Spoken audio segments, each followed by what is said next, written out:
All right, let's get right into it. We're talking about a massive corporate showdown for one of the most iconic studios on the planet, Warner Bros. Discovery. And this isn't just some business deal. No, this is a high-stakes battle that could literally redefine the future of Hollywood as we know it. So, where does a story like this even begin? Well, it starts with this number, $40 billion. That's not a typo. That's the mountain of debt that has put this legendary studio in a super vulnerable position, quietly forcing them to basically put a for sale sign on the front door. Now, what's really at stake here? I mean, why should we care? Because we are talking about an absolutely insane collection of stuff we all know and love. You've got the entire wizarding world of Harry Potter. You've got the Lord of the Rings, the whole DC universe, Batman, Superman, Wonder Woman, all of them. And of course, the crown jewel, the HBO library. It's like a treasure chest of modern-day myths. So, the big question is, how did this even happen? How does a Hollywood titan, a studio that's been around for a century, end up drowning in red ink? Let's trace the steps that turned Warner Bros. From an industry giant into a prime takeover target. You know, it's really been a perfect storm for them. The trouble started building when they were owned by AT&T. Then came that huge merger with Discovery in 2022. Now, that brought a lot of assets together. But you know what else it brought? A ton of debt. And at the exact same time, two brutal forces were hitting them. One, traditional cable revenue was just falling off a cliff. And two, the money they were losing to build their streaming service was just piling up. You put all that together, and bam, that's how you get to $40 billion. But hey, a crisis like this always creates an opportunity, right? And we've got two very different players who have stepped up to the plate.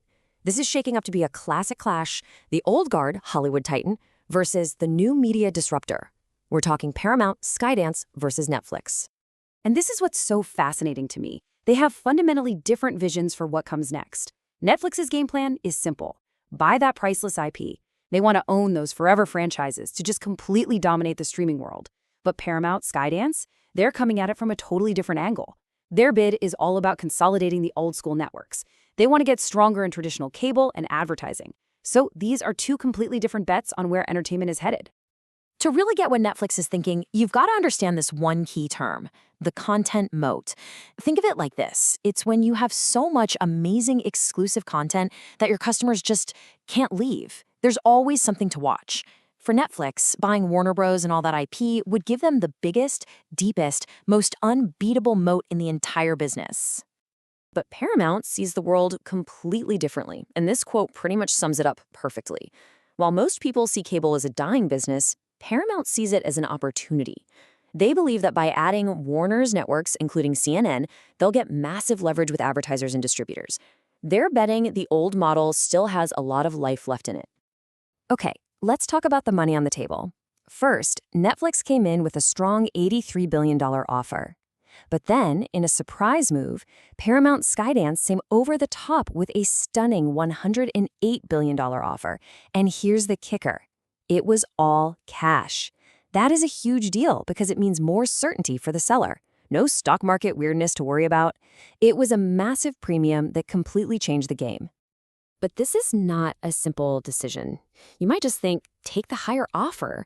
But an offer this big comes with massive, high-stakes risks for everyone involved, the bidders, the seller, and yeah, the industry as a whole. And this right here shows you just how big a gamble it is. This number, $2.8 billion, that is the massive breakup fee Warner Bros. Would owe Netflix if they decide to back out and take the Paramount offer. That is a very, very expensive no thank you. And hey, the winner doesn't just get a simple victory lap either. For Netflix, the challenge is all about culture. I mean, how do you integrate a 100-year-old studio with its slow, old-school processes into a lightning-fast tech company? And for Paramount, the risk is financial. Yeah, they get bigger, but they also have to swallow all those cable assets that could keep shrinking even faster than they think. So in the middle of all of this, what does Warner Bros. Actually want? Well, at the end of the day, it's pretty simple, really. They're looking for a safe harbor. They want a buyer who can finally bring some stability to the business and, most importantly, protect the iconic characters and stories they've built over decades. Okay, let's pull back for a second. Because here's the crucial point. It doesn't matter who wins. The outcome of this is going to fundamentally change everything about the entertainment business. This isn't just another merger, it's a seismic event. You can basically see two potential futures playing out.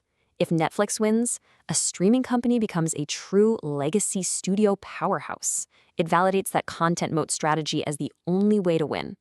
But if Paramount wins, a traditional media giant gets bigger than ever before, proving that there's still power in bundling networks and selling ads. Two very different paths forward for all of us. So let's be absolutely clear about the stakes here. Whoever comes out on top, this is going to be the biggest and most significant shift in the Hollywood landscape in decades. The aftershocks from this are going to be felt for years and years to come. So, while this whole battle is being fought over balance sheets and business strategies, the outcome is going to directly shape the stories that pop up on your screen. It's going to decide who makes them, how they're made, and where you get to see them. Which brings us to the final question I have for you. Who do you think should win?